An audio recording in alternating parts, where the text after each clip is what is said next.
একটা সুন্দর জীবন দেওয়ার জন্য তার পরিকল্পনা আছে। সেই পরিকল্পনা বাস্তবায়নের জন্য আপনাদেরকে সহযোগিতা করতে হবে।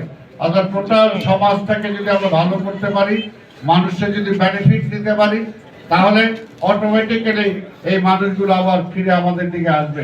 সাময়িকভাবে যাদেরকে তারা বিভিন্নভাবে বিভিন্ন রকম উপঢৌকন দিয়ে, বিভিন্ন পয়সা দিয়ে, টাকা পয়সা দিয়ে তাদেরকে কিছুটা তাদের মাথা নষ্ট করতে সক্ষম হয়েছে, কিন্তু যখন দেখবে যে বিএনপি কথার কাজে মিল আছে, তারা যা যা বলেছে আমরা তা তা করছি তাদের জন্য, যুবকদের জন্য, আমাদের বয়স্ক মায়েদের জন্য, বয়স্ক পুরুষের জন্য, আজকে ছাত্রদের জন্য, আজকে সবার জন্য, কৃষক শ্রমিক, আজকে চাকরিজীবী যারা আছেন সবার জন্য যে সমস্ত কথা বিএনপি তার কমিটমেন্টে বলেছে, 31 দফায় বলেছে, সেগুলো যদি আমরা ডে বাই ডে বাস্তবায়িত করতে পারি, তাহলে অবশ্যই জনগণ আমাদের দিকে আবার তারা ফিরে তাকাবে।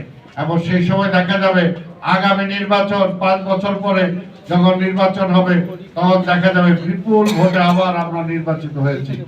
সেটার জন্যই আপনাদেরকে ধারাবাহিকভাবে সেই কাজগুলো করতে হবে। এইবারে নির্বাচনে কোন রকম জিতে গেলাম, আমার দায়িত্ব শেষ, দায়িত্ব কিন্তু শেষ হয় নাই, কাজে সেই দায়িত্বগুলো আপনাদেরকে পালন করতে হবে। এই কথা বলেই আপনাদের সবাইকে ধন্যবাদ জানিয়ে আমি আমার বক্তব্য শেষ করছি। খোদা হাফেজ। বাংলাদেশ জিন্দাবাদ।